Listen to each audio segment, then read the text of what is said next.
Beleza. Aí, se eu não me engano, a gente já chegou a falar da parte de membro inferior, né? Mostrei até os vídeos no YouTube, não foi isso? Essa parte aqui a gente já viu, né? Vai, por favor. As técnicas para joelho, eu cheguei a mostrar tornozelo e pé também, não foi? Maravilha, só para saber. Então vamos para essa parte aqui agora. Vamos começar a falar um pouquinho de coluna.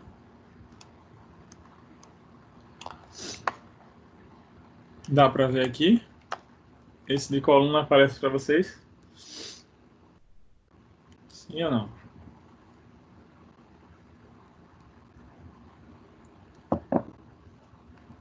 Dá para ver o slide aí?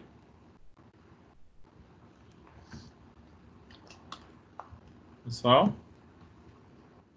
Ah, beleza. Então vamos lá. Bom dia a todos aí. Mais uma vez. Né? Já chegou mais gente. E aí a gente vai hoje falar um pouquinho sobre parte de coluna, começar, né, o raciocínio, mostrar algumas coisas, o vídeo também. E aí vamos lá.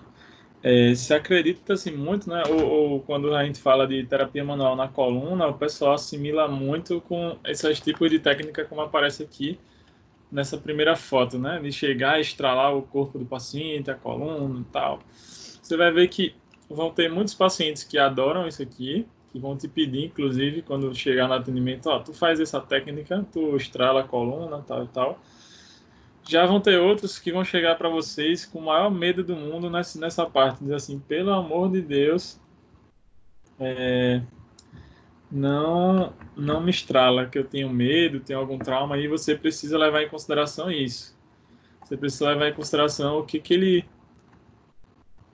acha em relação a isso, tipo, se ele gosta da técnica ou não.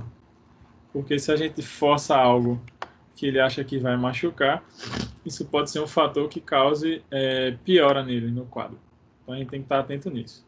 Para isso, também é importante a gente ter um bom conhecimento anatômico, por isso sempre eu inicio várias aulas nossas falando de anatomia de novo, para a gente poder entender, né, como que a gente chega nessa técnica. Não é simplesmente ir lá e fazer a técnica. Até mesmo quando eu mostro aqui os vídeos para vocês, ou quando a gente praticou na sala de aula, você vê que tem toda uma explicação por que a gente chega naquele jeito da técnica, né? Por que a gente faz isso? Existe um motivo. E aí a gente pensa, né, que a coluna em si, ela é dividida por regiões, né? Cervical, lembra? Torácica, lombar. E após a lombar a gente tem sacro e cóccix. E cada região vai ter uma curvatura específica. Vai ter uma curvatura específica. Que aí eu tenho. Só um minutinho, pessoal. Acho que tem uma aluna que está com dificuldade. Agora, ela que está falando no grupo. Gessiana, mas é Gessiana, qual o sobrenome dela? É Gessiana de quê? Pergunta ela aí, por favor. Ô, professor, Oi, bom dia. bom dia. Você pode fazer um favor, enviar todas essas aulas que a gente assistiu em reunião para o material em PDF, feito os outros professores, Como assim? Não porque tá entendi. tudo separadinho em materiais. Não Porque eu entendi. ainda não estou com o WhatsApp, não, entendeu? Se eu não posso ver as aulas no grupo do WhatsApp. Certo, aí Que tu o pega shopping ela, ainda não abriu, eu não tive como resgatar meu número. Aí eu estou pega. estudando por uns materiais. Minha pergunta é, tu pega aonde essas coisas? Tu pega aonde essas aulas? Não, eu não estava vendo, não. Eu estava vendo no livro. Estava assistindo, vendo nos assuntos que eu tinha de membro inferior. Entendi.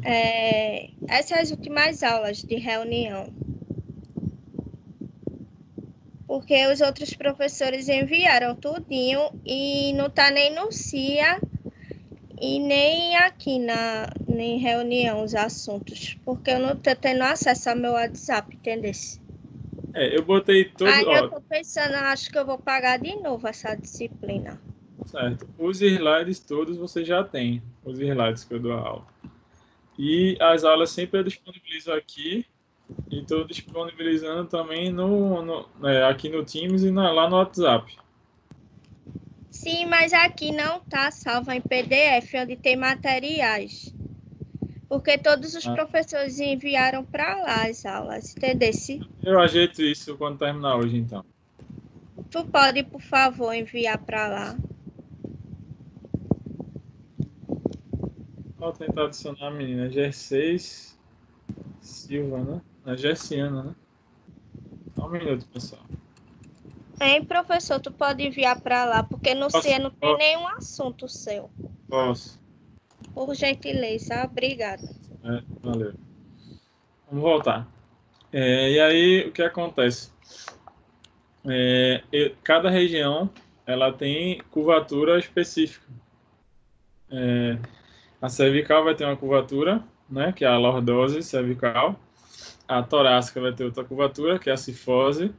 Lombar, lordose, sacro-coxifose. Percebe? Não sei se dá para vocês verem a imagem novamente, que cada região da coluna geralmente tem uma curvatura oposta. Enquanto uma teria lordose, a outra cifose, isso seria o esperado. Na nossa prática, quando vocês pegarem os pacientes para avaliar, você vai ter ou uma região dessa, por exemplo, cervical ou torácica, com muita cifose ou muita lordose, uma curvatura aumentada, ou você vai ter uma região dessa com uma retificação. Em vez de ser curvo, vai ser algo reto.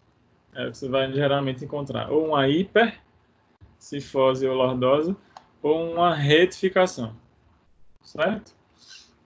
E aí você precisa identificar isso na palpação, né? Tem como você palpar, né, cada vértebra para ver aonde tem região mais rígida. Acho que a gente comentou isso, não muito específico, mas um pouquinho nas aulas, embora que agora, quando fosse entrar na parte coluna, na prática eu iria intensificar isso mais, mas quando a gente voltar eu vou mostrar para vocês.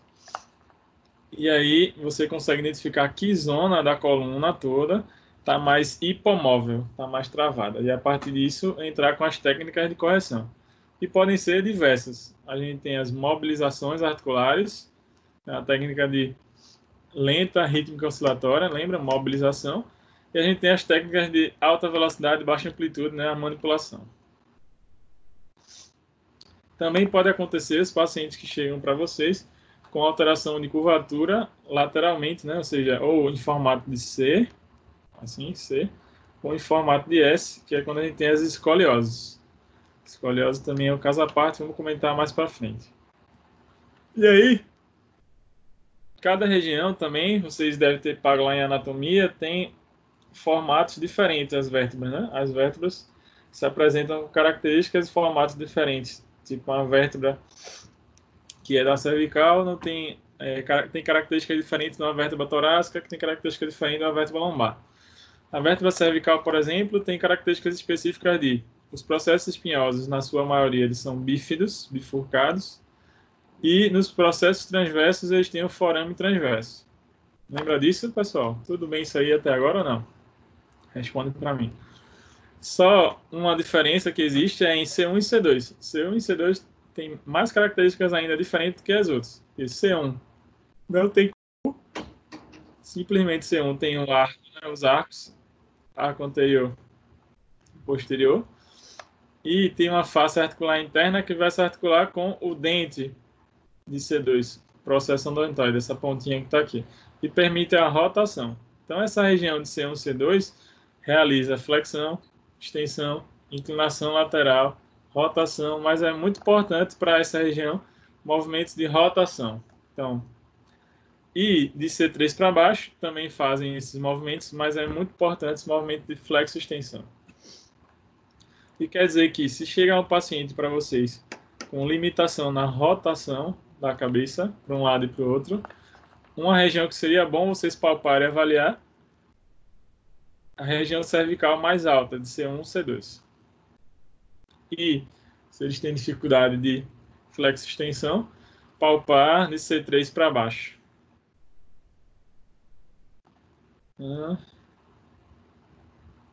Deixa eu ver aqui, alguém falou algo. Não apareceu nada lá. Veja, eu mandei o convite aqui para ela, Gessiana, não é isso? Aí apareceu que foi para ela. Agora, não sei se ela aqui não está conseguindo entrar. Tá dando aqui para mim como indisponível. Não sei se ela já está no sistema Teams. Mas de todo jeito, como eu disse, a própria menina perguntou antes, isso aqui a aula fica gravada, então eu mando para vocês, certo? Vamos seguir. E aí, sim, se eu percebo que esse cliente tem alguma queixa de rotação, você pode avaliar a cervical mais alta. Quem vai me dizer isso, que realmente é ou não, é a palpação. Então, ó, C1, né? Vértebra C1 tem característica diferente, não tem corpo e tem os forames transversos. Tem os arcos, né, anterior e posterior. C2 tem o dente, o processo odontoide, forames transverso no processo transverso, o processo espinhoso é bífido, né, bifurcado. E tem as faces articulares, as facetas, que vão permitir movimento de uma vértebra com a outra. Aqui as facetas vão se articular com C1, né, com o atlas, e aqui as facetas vão se articular com C3. E aqui uma vértebra típica cervical, de C3 para baixo, que ela apresenta como característica, a gente já falou, processo bífido, porque passa um ligamento aqui interespinhoso, né, aqui no meio, e os forames transversos. Já na torácica, o que a gente tem de diferente característica é a questão de que na torácica elas têm a fixação com as costelas, além do processo espinhoso ser meio inclinado para baixo, ser oblíquo para baixo. Certo? E aí também essa questão da fixação das costelas é importante, porque veja que a costela se fixa na torácica tanto no processo transverso, aqui ó, quanto no corpo. E aí vai formar a articulação. Essa aqui que vem para o corpo chamada costo-corpórea e essa aqui que vem para o processo transverso chamado costo-transverso. Que quando você vem palpar aqui a torácica aqui atrás, eu posso ter bloqueio dessas articulações ou rotação. Imagina uma vértebra que roda mais para cá e gerar uma mudança na mobilidade dessa articulação aqui, da costela com a torácica, fazendo com que o paciente apresente de queixa. Ele não vai dizer assim para você: olha, pessoal, por favor, trate minha costela que eu estou sentindo ela travada. Ele não vai falar assim para você. E sim, ele vai dizer assim: olha, eu estou com uma dificuldade para respirar. E você sabe que a caixa torácica, né, as costelas participam desse movimento por conta da musculatura, né, que pode estar tensa nesse momento. Então você vai ter que trabalhar a musculatura e possivelmente liberar um movimento nessa região.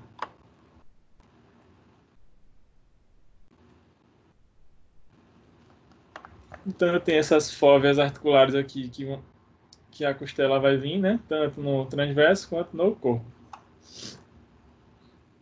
E aqui uma imagem da costela mostrando essa região de contato da cabeça dela e lá do tubérculo em que vai se articular com a torácica. Vértebra lombar. Né? Então, um breve resumo anatômico aí. O que é que ela tem de diferença das outras? Veja que o corpo vertebral ele é bem maior, mais robusto, porque está lá embaixo, né? Então suporta todo o peso do tronco. Então, geralmente as vértebras são mais grossas, maiores. E o processo espinhoso ele é quadrangular, retangular, ele é reto.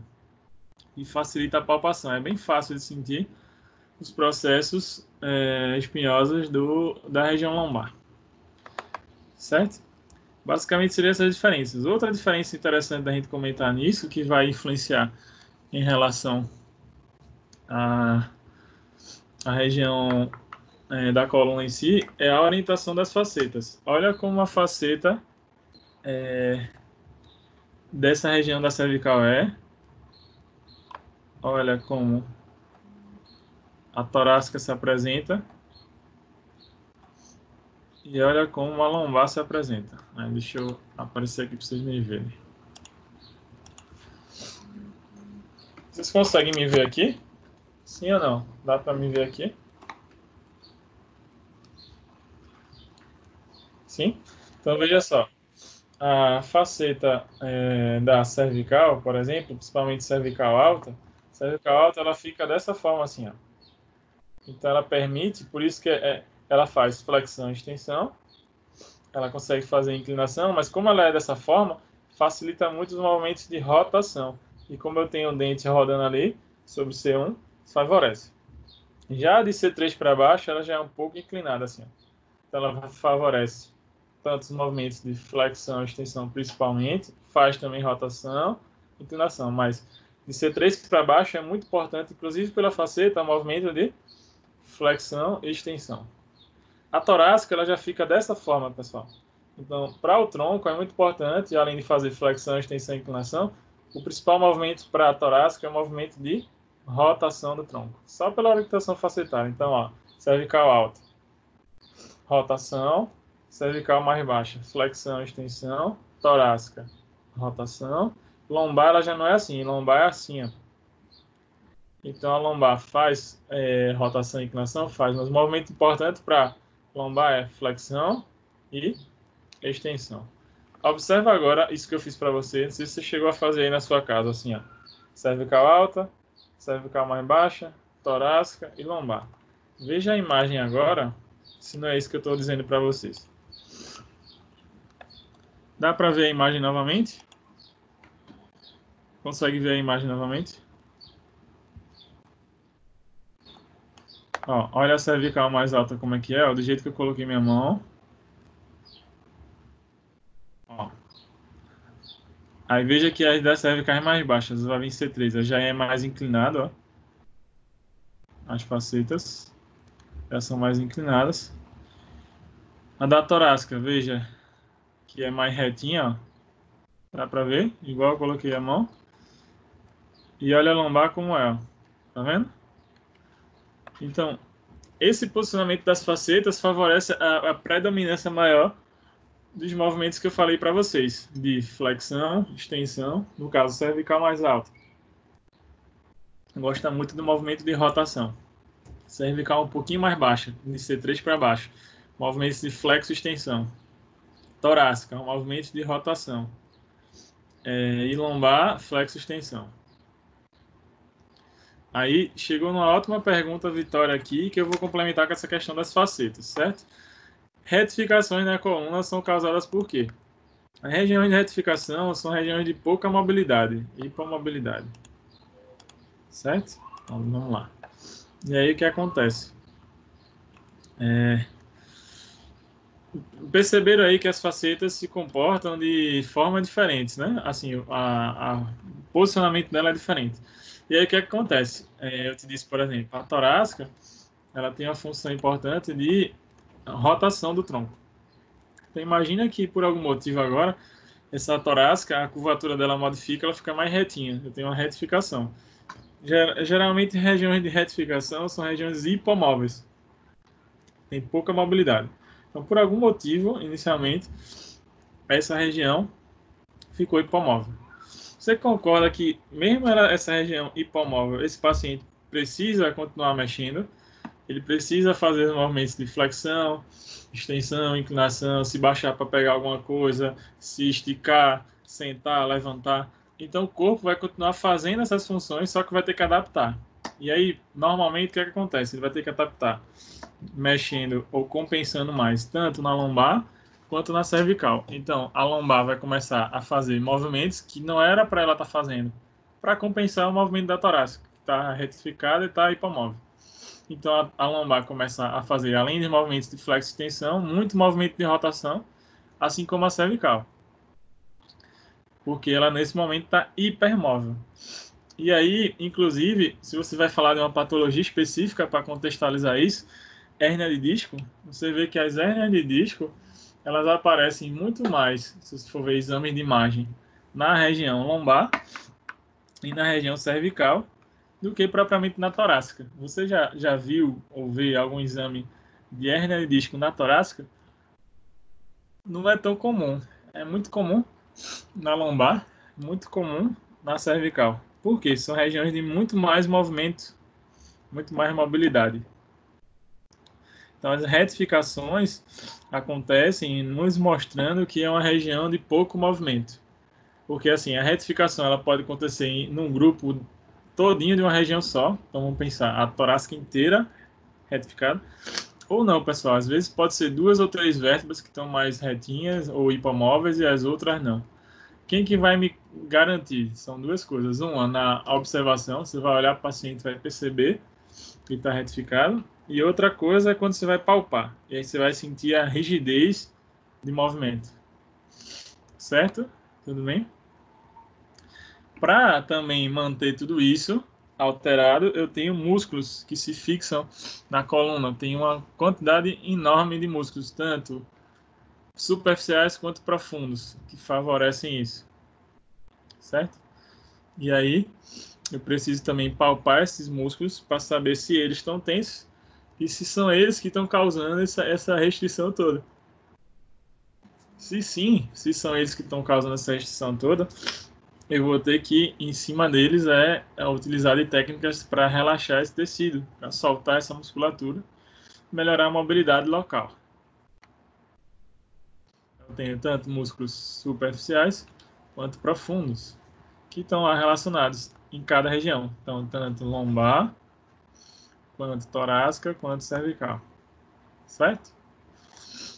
E não esquecendo que, como o corpo funciona de forma global, todas as estruturas se conectam, as musculaturas da região posterior também sofrem influência de musculaturas anteriores, principalmente da região abdominal. Então, mudanças na estrutura abdominal, tanto externa, musculatura, quanto interna dos órgãos, podem influenciar a estrutura da coluna e principalmente a região muscular facial também. Porque está tudo ligado, é todo mundo junto. Se você abrisse aqui essa capa abdominal, você vê que os tecidos internamente, todos os órgãos, eles são fixados por tecido conjuntivo, que é o peritônio. Não sei se vocês lembram desse nome, peritônio. E o peritônio se fixa justamente na coluna. Na coluna aqui. Vai ter uma foto mais para frente. Deixa eu ver se aparece. Vai ser mais na frente ainda. E aí, justifica também quando o cliente aparece para vocês com, não sei se alguém tem ou já viu o caso, né, de pacientes que têm constipação, prisão de ventre, pacientes que têm gastrite ou refluxo, pacientes que têm gordura no fígado, e aí começam a desenvolver também dores nas costas, é bem comum. Ou problemas, dores no órgão genital, ou problemas na parte de prender xixi ou cocô, né, a parte da assoalho pélvico, e aí repercute também nas costas, é bem comum. No meio, né, na região do tórax, eu tenho uma interconexão, né? Então, vou ter o externo, logo atrás do externo, o coração, abaixo do coração, o diafragma. E veja que logo após essas estruturas eu já tenho a coluna, então é quase que uma linha muito próxima. E quer dizer que alterações na mobilidade da coluna nesse nível aqui pode mexer diretamente com estruturas internas. Da mesma forma que a alteração aqui na frente pode mexer com a parte externa, porque a gente tem uma proximidade muito grande de uma coisa com a outra, certo? Então, problemas cardíacos ou tensões nessa região, ou do diafragma propriamente, podem gerar dor nas costas? Pode, pessoal. E alterações de movimento nos ossos aqui das costas podem causar alteração respiratória, alteração cardíaca, pode também. Por quê? Por conta da inervação também. Os nervos, eles saem da coluna, eles saem das vértebras e vão estimular o diafragma, vão estimular o coração, pulmão e todas as estruturas internas. Então, existem alguns métodos manuais, por exemplo, quiropraxia, osteopatia, por aí vai, que corrigem a coluna, fazem técnicas de correções vertebrais para estimular exatamente também a função dos órgãos, pensando no... Deixa eu adiantar aqui. Já volto. Pensando no sistema nervoso autônomo. Vocês lembram do sistema nervoso autônomo, pessoal? Vocês tiveram aula disso? Fisiologia, alguma coisa? Falaram para vocês disso? Me responde aí, por favor.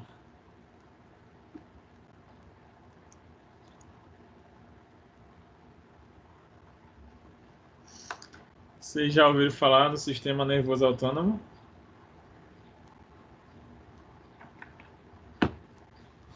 Que aí eu vou ter o simpático e parasimpático. Já ouviu? Já, não foi? E aí, obrigado aí, Stephanie, que respondeu. E aí existe diferença entre um e outro. Inclusive, né, valeu as meninas aí que responderam, em relação à localização, certo?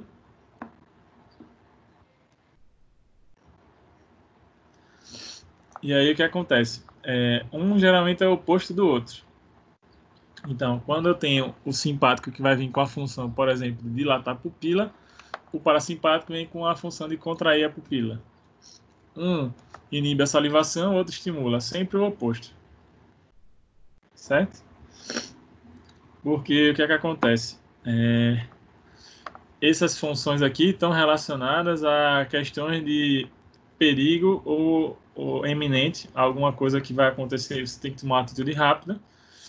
Geralmente você vai estimular o sistema nervoso autônomo simpático. Quando você se livra do perigo, você ativa, né, o parasimpático, que você está relaxando. Então imagine assim, vou dar um exemplo didático para tentar ajudar vocês. Você está na sua rua aí, onde você mora, você resolve sair, de repente, nesse período de pandemia, não, dá uma volta, de repente chega alguém para assaltar. Eu só estou simulando, tá? Isso é fake news.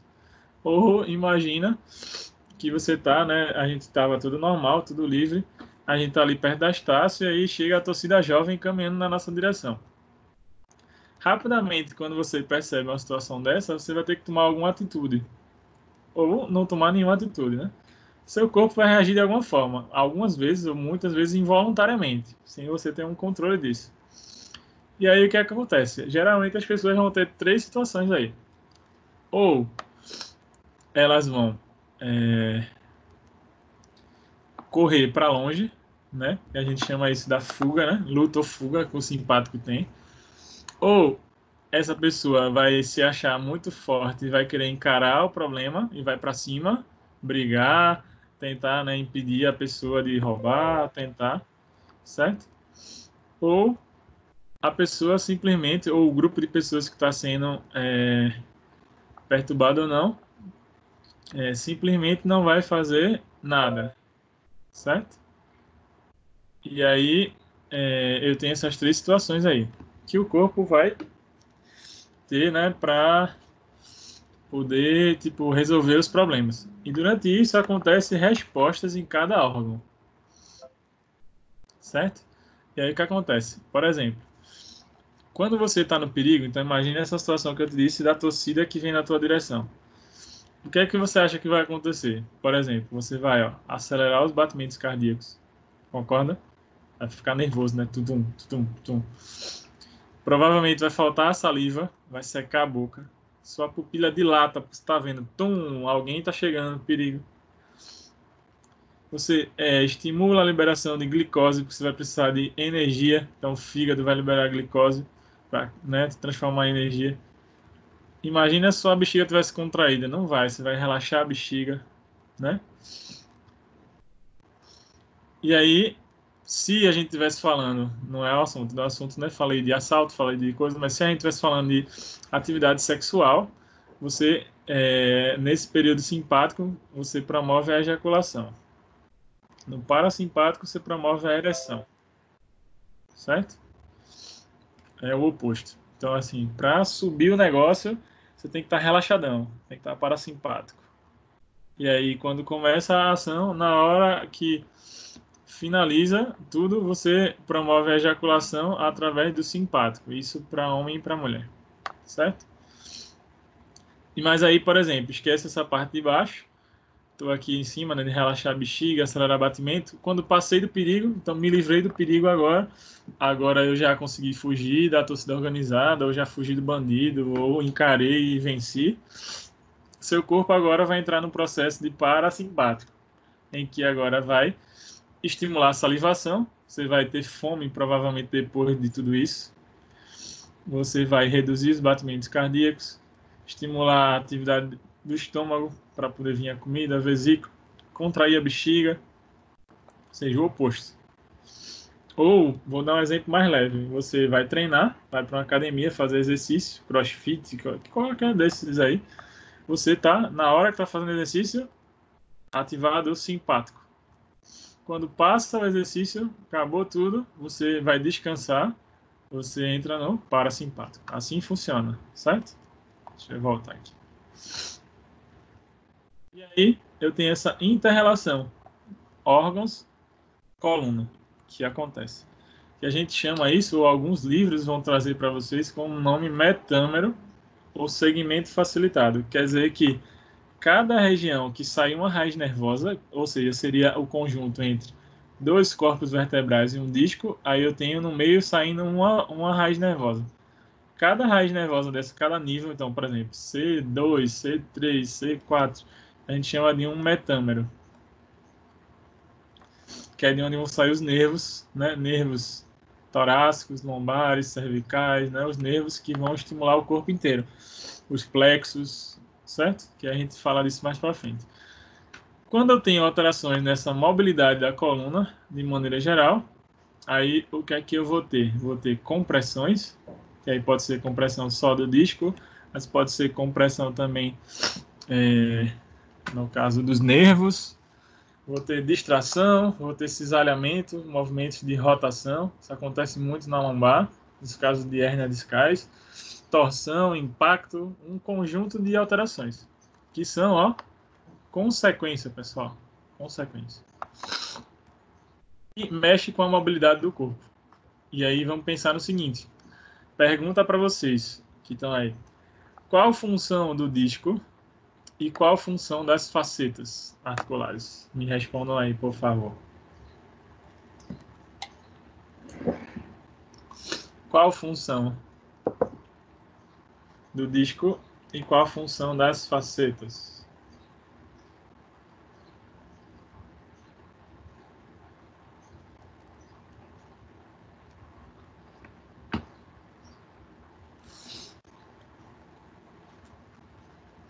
Alguém me responde?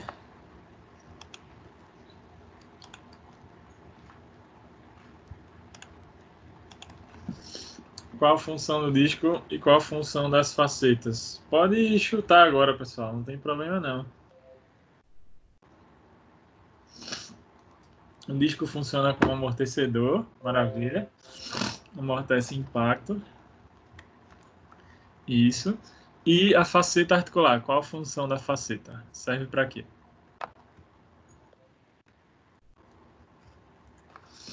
Serve para movimentação. Perfeito, Vitória. Isso. Deslizamento entre elas vai acontecer e que vai permitir os movimentos de flexão, extensão. Vocês responderam, maravilhoso. Inclinação, rotação, tá bom? Se eu tenho uma mudança agora nisso, se essa faceta começa a impactar uma com a outra e o disco que é feito para impacto começa a movimentar demais, isso acontece na hérnia discal, onde eu deveria ter amortecimento, começou a ter movimento em excesso, hipermobilidade. E onde eu deveria ter movimento, começou a ter impacto. O paciente chega se queixando de dor. Hérnia de disco acontece isso. Escoliose, o que é que eu tenho? Eu tenho uma alteração tridimensional do segmento. Então, o paciente se apresenta com vértebras que vão inclinar para um lado e rodar para o lado oposto. Depois a gente explica mais detalhado isso. E aí eu tenho essa alteração de inclinação para um dos lados. Ou pode acontecer também, né? Eu tenho inclinação na lombar, depois tenho uma curva para o outro lado na torácica, eu tenho S também. Também é possível. Aqui justamente para mostrar, a gente está falando de inervação. Então, falar dos dermátomos. São as estruturas, né? Que tem conexão com a pele, né? A região de sensibilidade da pele, de acordo com o estímulo lá na coluna. Então, por exemplo, se você tiver um bloqueio lá na coluna em C3, C3 pode gerar um sintoma no pescoço, pode gerar um sintoma no ouvido. Se você tem um bloqueio em C4, C4 pode gerar algum tipo de sintoma no pescoço, ó, esse verdinho que está aqui. C5 pode gerar um sintoma no ombro, na cápsula articular do ombro. Então imagina assim, Você vai lá na cervical, quando a gente estivesse na aula de palpação, e você palpou o nível de C5. E na hora que você palpa, o paciente diz, quando você palpa aí, reflete no meu ombro. Ou às vezes ele não fala isso, mas você sabe, por esse mapinha aqui, que C5 tem relação com o ombro. Se você corrigir lá C5, pode ser, não estou te afirmando porque a gente não está tratando ninguém agora, que possa melhorar essa dor do ombro, porque existe uma relação de inervação. Certo? C6 também passa por ali, aí vai até o polegar. Observa que C7 e C8 estão na palma da mão. Por que C7 e C8? Porque a gente tem 8 raízes nervosas, embora temos 7 vértebras cervicais. E aí o que acontece? Na palma da mão tem aquela patologia famosa, né, que é a síndrome do túnel do carpo, em que o paciente de vocês reclama de dor com característica de formigamento na palma da mão. Geralmente faz cirurgia e é muito comum vários pós-cirúrgicos de síndrome do túnel do carpo, o paciente voltar com queixa, voltar com mais dor ainda na mão. E aí, será que a cirurgia ajuda? Não ajuda? Vamos discutir também mais para frente. Aqui uma visão mais posterior, vendo toda a inervação. Então, alguém com dor no punho, dica que eu dou para vocês, avalia não só o punho, mas avalia movimento cervical, movimento de ombro, cotovelo até chegar no punho, certo? E do membro inferior a mesma coisa. Veja que os nervos que saem da lombar, vocês vão ver que saem da lombar, ó, e caminham para a parte anterior da perna. Ó, veja que L1 passa aqui, ó, L1, L2, L3, 4, ó, tudo na parte anterior da perna. E os nervos do sacro, eles vão tanto para a região perineal, quanto desce para a região posterior da perna, chega até a planta do pé. Isso dá para vocês verem na imagem. O que quer dizer que queixas dos pacientes de vocês na parte anterior da perna tem grande chance de ter relação com região lombar.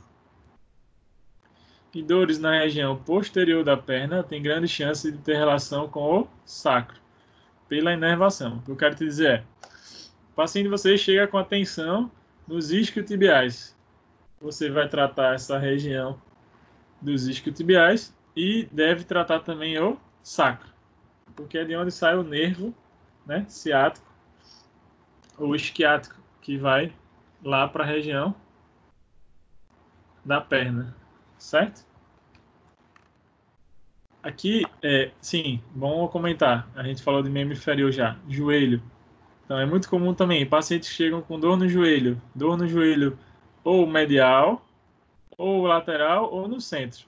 Observa aqui, ó. Se o paciente chegou com a dor na região medial do joelho, aqui, ó, medial, e você já avaliou o menisco, fez teste pré-menisco, não deu nada de alteração. Avaliou e palpou os ligamentos colateral medial, não deu nada. Palpou a pata de ganso, que é a estrutura que tem aqui, não deu alteração.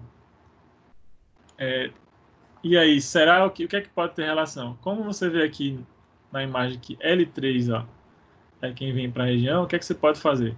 Palpar L3, ver se L3 apresenta alguma hipomobilidade e corrigir. Pode ser, não estou te afirmando que estou te dando mais uma hipótese, que essa relação exista e que isso seja a causa da dor na região do joelho. Se fosse lateralmente, lateral tem relação com L5. Então, se você palpou fíbula, cabeça da fíbula, não deu grande alteração ao paciente, tratou a parte posterior, bíceps femoral, que é um músculo, não deu alteração nenhuma. Viu colateral, lateral, não deu alteração. E ainda ele sente dor na lateral, uma possibilidade você pode pensar, L5. Eu já tive paciente assim, que chegou, ela era uma atleta de maratona aquática, fazer nado dentro do mar. E aí, geralmente ela tinha muita queixa de coluna, de membro superior, mas não do membro inferior. E aí, no belo dia, ela estava andando de bicicleta, e aí levou uma queda, a bicicleta caiu por cima da perna dela e chegou no dia seguinte no atendimento com dor nessa região. Foi no estágio, inclusive. E aí eu mostrei para os meninos, vamos fazer tudo de técnicas que vocês aprenderam para o joelho. Aí eles foram lá, mexeram, e a dor não mudava muito. Não saía, não tinha uma melhora. Na hora, Na hora eu veio essa lembrança, será que tem relação? Aí pedi para os meninos irem lá na coluna e palpar. Quando palparam o L5, aí ela sentiu uma dor na hora, em L5.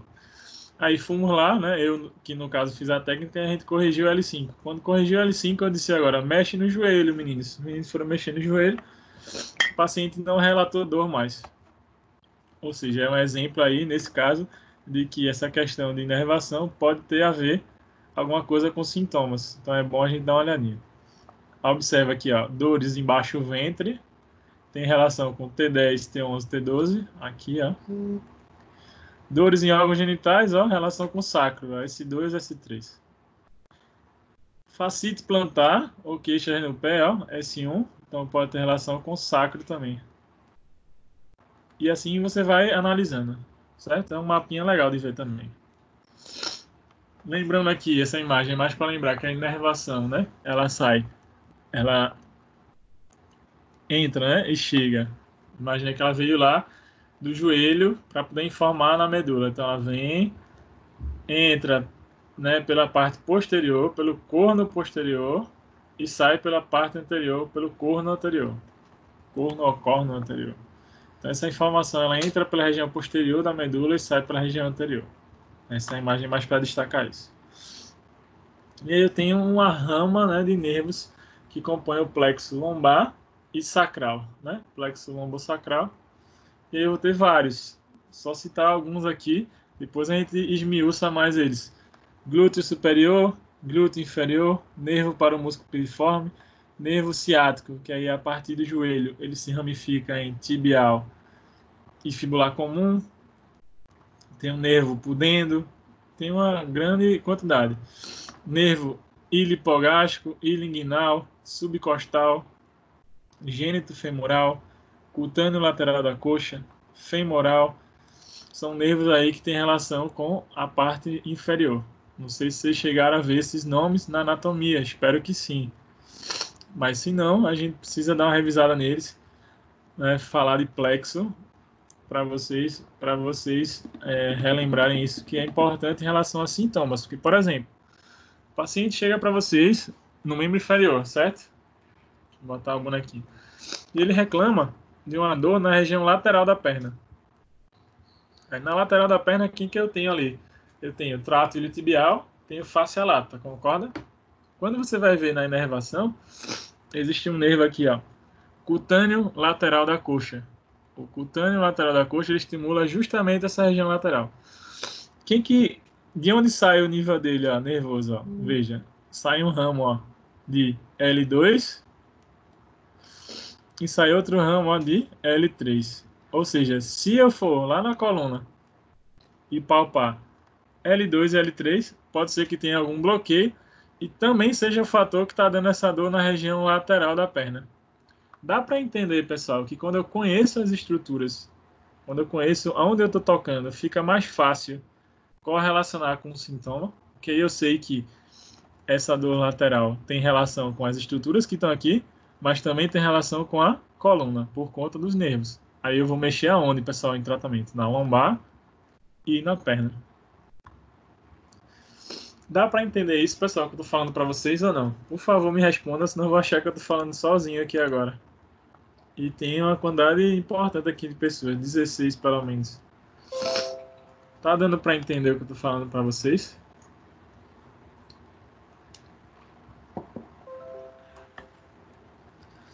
A gente precisa, como terapeuta, vocês, né, futuros fisioterapeutas, entender essa relação que existe anatômica, biomecânica, de movimento entre as estruturas. Por isso que eu estou falando essa parte introdutória. E veja que eu não estou falando de técnica agora, estou falando de raciocínio. E se eu entendo aonde eu tenho que ir, aonde eu tenho que mexer, o restante fica mais fácil, porque eu sei o que esse paciente está me apresentando. Certo? Por exemplo, esse aqui, ó, nervo ilioinguinal. O ilioinguinal, ó, olha o nome dele, ó, ilio, de ilíaco, inguinal, região inguinal. Ele sai, ó, raízes de T12, L1. T12 e L1 formam, ó, ilio inguinal. Então, o paciente de vocês vai chegar com dor aqui, ó, na virilha. T12L1, ó. Ó, dor aqui. Então, quando ele vai fazer os movimentos, sei lá, vai chutar uma bola, vai correr, vai fazer algo do tipo, ele reclama. O que é que eu devo tratar? Tratar a região da virilha e tratar também T12L1. Aí, assim, fica legal para vocês. Dica clínica que eu dou para vocês é: imprime e cola no seu futuro consultório ou na sua casa, no seu quarto, as fotos dos dermátonos e as fotos, uma foto maior, mais detalhada do plexo, dos nervos. Que aí você vai consultar. Ah, o nervo tal aqui, é de onde para onde tal. E ele estimula quem? Aí você vai ver, estimula tais músculos. Depois eu passo até esse resuminho para vocês. Eita, então ele sai de onde? Aí você olha para a imagem aqui, ó, ele passa por aqui e tal. Você vai começar a associar, se você fizer esse treino, mas isso eu só estou dando uma dica, né? Cada um que sabe. Com os sintomas que o paciente apresenta. Alguns sintomas, não são todos, óbvio. Cada sintoma tem uma relação diferente. Eu posso ter sintomas relacionados a músculo, sintomas relacionados a nervo, sintomas relacionados à articulação. Certo? Aqui uma imagem mostrando o plexo cervical, os nervos que saem de C1 a C4, parte lá de cima. E eu tenho um nervo também bem importante que sai lá de cima, que é o nervo vago. Não sei se vocês conseguem ver aqui, ó, que é o 10º par craniano. O nervo vago, para vocês terem uma ideia, é o principal nervo que estimula. Cadê? Ainda vai vir, na verdade. Isso, aqui. Que estimula o sistema nervoso autônomo parasimpático, principalmente. Então, ó, o nervo vago, ele é o principal nervo do sistema nervoso autônomo parasimpático.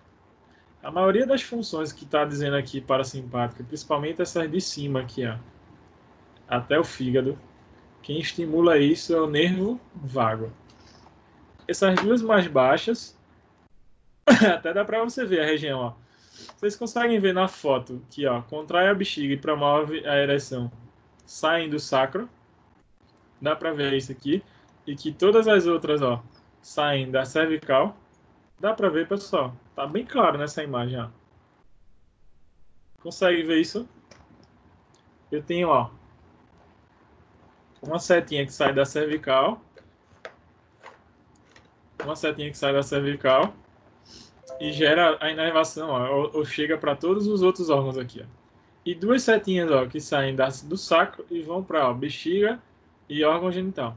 Então, essa parte mais baixa do corpo recebe estímulo parasimpático do sacro.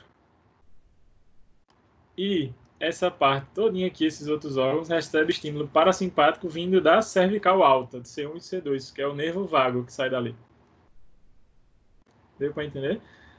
Outra dica importante nessa parte que a gente está. Todo nervo, ele tem pelo menos duas inervações. Então ele vai ter um estímulo, por exemplo, toda a estrutura.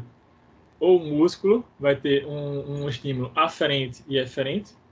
E os órgãos vão ter um estímulo simpático e parasimpático. Já veja agora aqui que quando a gente fala de simpático, toda essa região aqui, ó, da coluna, veja de onde saem, ó, os ramos. Os ramos partem, ó, da torácica. Veja, da torácica. E vão para o corpo todo. Dá para entender isso? Essa imagem fica bem legal para vocês entenderem isso. Certo? E aí eu tenho a interconexão também da cervical com o sacro por conta da, ó, medula. A medula conecta a cabeça com o sacro. Certo? Dá para ver essa imagem, né? E existe movimento entre eles. Eles movem de forma rítmica. O que quer dizer que uma dica que eu estou dando para vocês aqui já na graduação. Quando vocês pegarem pacientes com dor cervical, avalia também o sacro por conta da medula. Imagina um tensionamento aqui dessa parte de baixo, imagina isso aqui esticando, vai repercutir lá em cima. E dores ou tensão aqui em cima, podem repercutir aqui embaixo. Quer dizer que dores na lombar e no sacro avaliem cervical, e dores na cervical avaliem o sacro, porque eles têm uma relação por conta da medula. Aqui uma imagem para mostrar o peritônio, que é o tecido conjuntivo que está na parte anterior, né, abdominal. Eu tenho dois tipos de peritônio: peritônio parietal, que recobre tudo, e o peritônio visceral, que recobre cada víscera. Esses peritônios, parietal e visceral, e os prolongamentos deles, que aí eu vou explicar melhor na outra aula, vou só, né, já estamos chegando, né, os aumentos, médios, isso eu explico na próxima, mas só para você ver, eles são altamente vascularizados. Por favor, a povo aí, Carla, Rodrigo, Fabíola, me lembra na próxima aula. Oi. Só uma dúvida, a prova do senhor não vai ser próxima terça não, dia 12? Próxima terça, eu vou falar disso agora. Certo? E vai ser a teórica e a prática, né, no mesmo dia? Eu vou explicar agora, Tá certo. E, por favor, aí o povo anota aí, Vitória, todo mundo que mandou mensagem aqui, para na aula depois da prova, eu voltar a partir daqui, peritônio, e esses nomes aqui, aumento menor, maior, mesos, eu vou explicar isso bem direitinho. Mas o que eu queria mostrar para vocês aqui, para a gente encerrar, é que essa região é altamente vascularizada, então tem muito sangue ali. Se você leva um corte na barriga, sangra muito, porque tem muito sangue circulante. Deixa eu só passar. E esses tecidos todos aqui, ó, eles todos se conectam com a coluna, se fixam na coluna, certo? Ó, tem fixação. Não, depois da semana de prova, Ana. Tu falou depois da prova, não é após a prova eu vou dar aula, não. Tipo, na semana de prova você vai ter a prova, aí na semana seguinte, para você me lembrar, a gente continuar a partir daqui, certo? Deixa eu ver só uma coisa. Tá. Pronto, deixa eu só fechar essa parte aqui de raciocínio, e aí a gente já fala de prova e tira essa sua dúvida. Ou seja, por conta desses tecidos internos, veja que tudo é conectado, ó. Estômago com fígado, tem um ligamento entre eles. Estômago com intestino tem ligamento. Cada órgão tem ligamento internamente. Todos esses ligamentos, a gente chama isso de cadeia lesional, porque as estruturas internas se comunicam entre elas e se comunicam com as estruturas externas. O que quer dizer que já foi visto isso estudado, que disfunções de ombro, por exemplo, não sei se eu comentei isso na aula, mostrei inclusive com exemplo prático, a gente pegou uma aluna na aula e mostrou isso, podem estar relacionadas a disfunções de órgãos, ou, por exemplo, alterações de vesícula e de fígado, tem grande chance de ter relação com o ombro direito, dores e lesões no ombro direito. Alterações de estômago e baço com o ombro esquerdo. Coração, diafragma, pulmões também tem relação. E aí eu tenho essa interconexão dos órgãos com a coluna, se fixam na coluna, por isso que é muito comum problemas de órgãos gerar dor na coluna por essa relação próxima.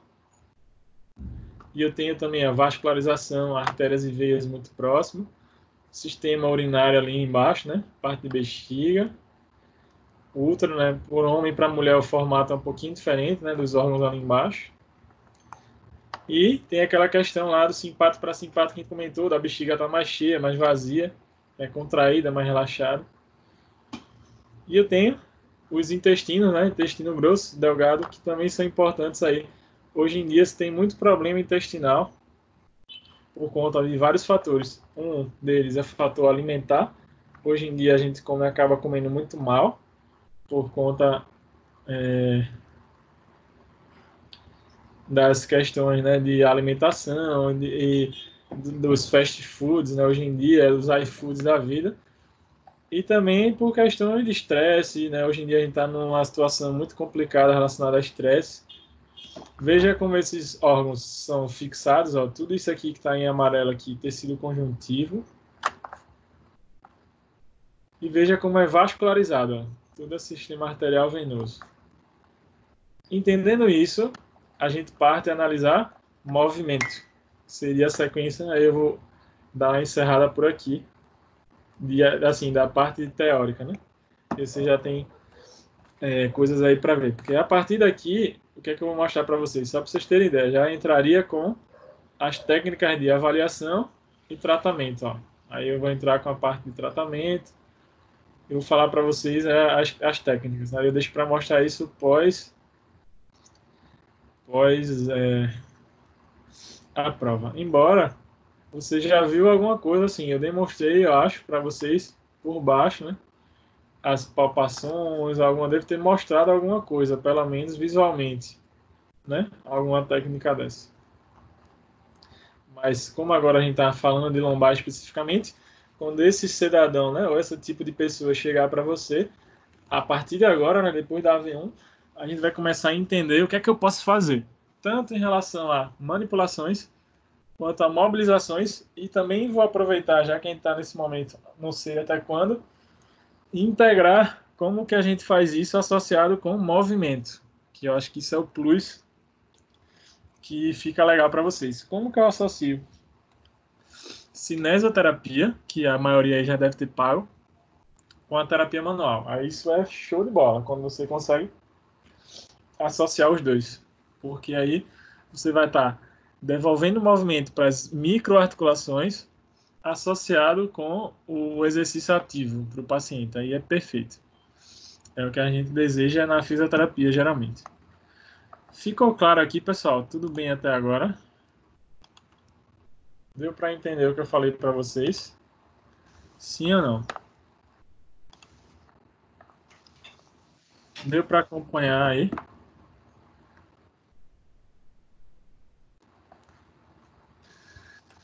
Alguma dúvida do que a gente viu?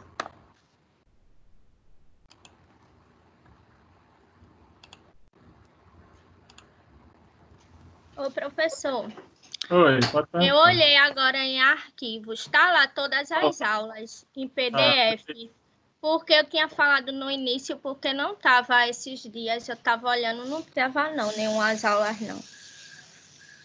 Aí eu certo. olhei em arquivos, tá lá todas as aulas. Olha aí, tá vendo? E aí tu já não te preocupa então com isso.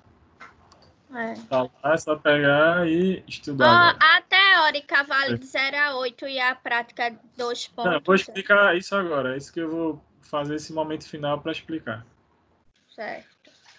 Certo? Só um minutinho. Alguma dúvida, pessoal, do que vocês viram? Alguma dúvida?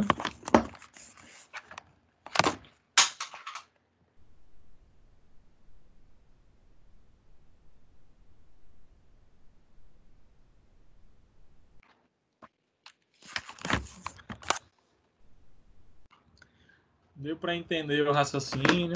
Se vocês começarem a entender, fica muito interessante. E vocês vão pegar pacientes. Coluna é um setor que aparece muito. Vocês vão ver. Uma dúvida, professor, Oi. aqueles nervos que o senhor estava mostrando, que é para a gente ligar um nervo a outro, que era porque o senhor disse que era para a gente imprimir, colar na parede do quarto e tal. Aham. Aquilo é sobre dermatofuncional, é quem quiser fazer pós Não, em dermatofuncional não. Dermatofuncional não. É dermatomus. Tipo, está relacionado à estimulação da pele, a sensação do tecido.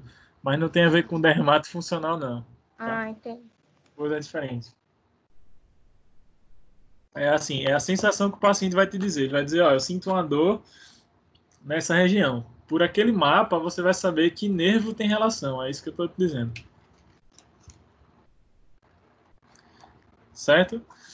Aí, em relação à prova que foi perguntada aí. Como a gente tá nesse sistema aqui, né?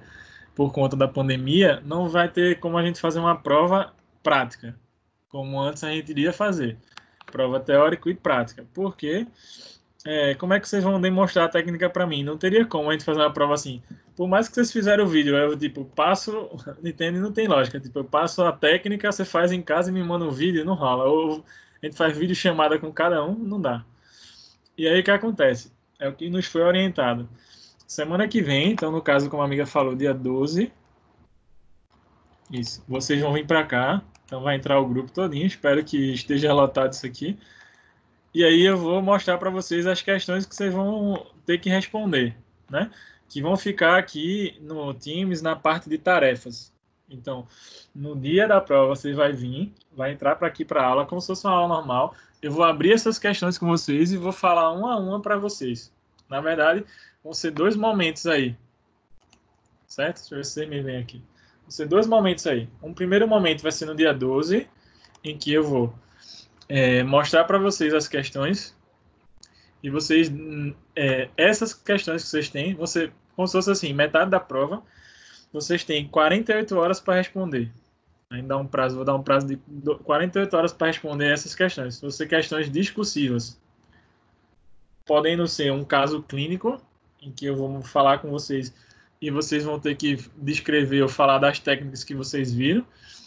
Ou pode ser uma questão aberta falando sobre, exemplo, massoterapia, inibição posicional, ou sobre alguma técnica de manipulação, mobilização que a gente viu. Então dá uma estudada nessas partes. Se vocês reassistirem essas aulas aí, derem uma olhada nos slides, vocês conseguem fazer tranquilamente.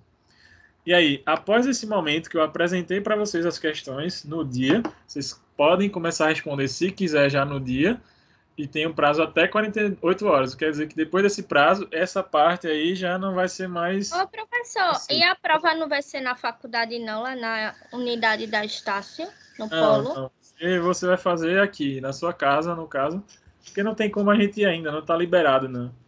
Ah, entendi. Vai ser no mesmo horário, 9 horas. Mesmo horário. Mesmo horário. E aí, pessoal, pronto. Após você fazerem isso e ter esse prazo de 48 horas, na sequência eu já vou mostrar também outras questões. Então, você veja, vão ser dois blocos aí. Vai ser uma parte que vocês vão começar a fazer a partir do dia 12 e vocês têm mais 2 dias para fazer. Após isso, você vai ter mais outra sequência de questões. Vocês vão ter mais 48 horas para fazer. Então, entenda ao todo. É como se fosse assim. Você vai entrar no dia 12, né, para começar a fazer. Você tem até 13, 14, até sexta para o sábado para finalizar tudo. Ok? E deixar aqui, vai ficar aqui salvo na parte de tarefas do Teams. Que eu vou botar, você precisa fazer, né, para poder ficar registrado aí. E aí isso vai ser a sua nota da V1. Ok?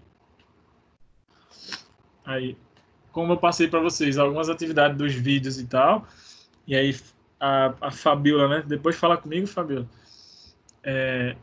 Aí quem fez essas atividades, eu tenho tudo anotado direitinho. Aí, se precisar de algo, espero que não, que vocês já consigam matar tudo na prova. Aí a gente vê alguma coisa extra aí, alguma pontuação extra, né? Para complementar a nota, se precisar. Espero que não. Vocês são competentes, né? Ótimos alunos, então não vão ter essa necessidade. Deu para entender isso aí? Então, semana que vem, espero todos aqui no horário da aula, que aí eu vou passar para vocês as questões para vocês iniciarem.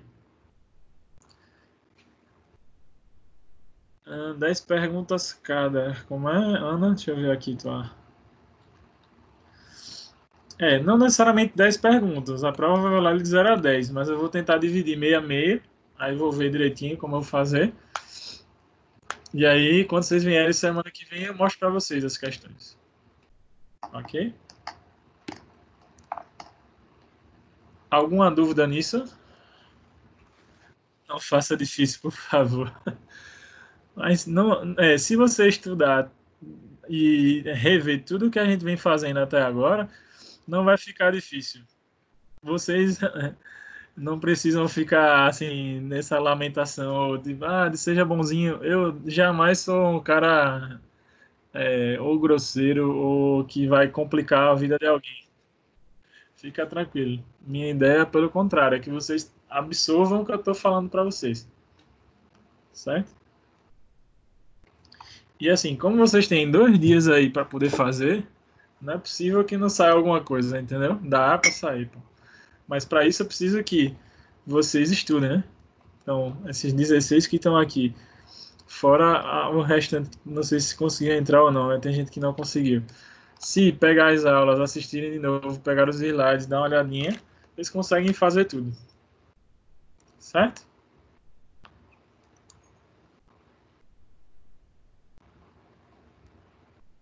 Então, acho que por hoje é isso, pessoal. Aí, eu vou disponibilizar já já para vocês essa aula aqui, para vocês já começarem, né, a dar a revisada a partir de já. Minha dica é essa: aproveita o resto do dia, assiste de novo essa aula, ou assiste as outras, começa lá da primeira, não sei como você vai se organizar para estudar, e começa a revisar. Semana que vem, nossa provinha, tá bom?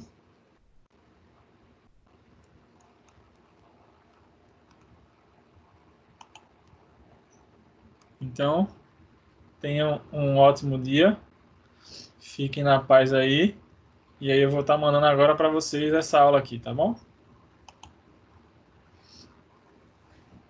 Certo? Tenham um ótimo dia aí. Ninguém tem dúvidas, então acho que tudo certo.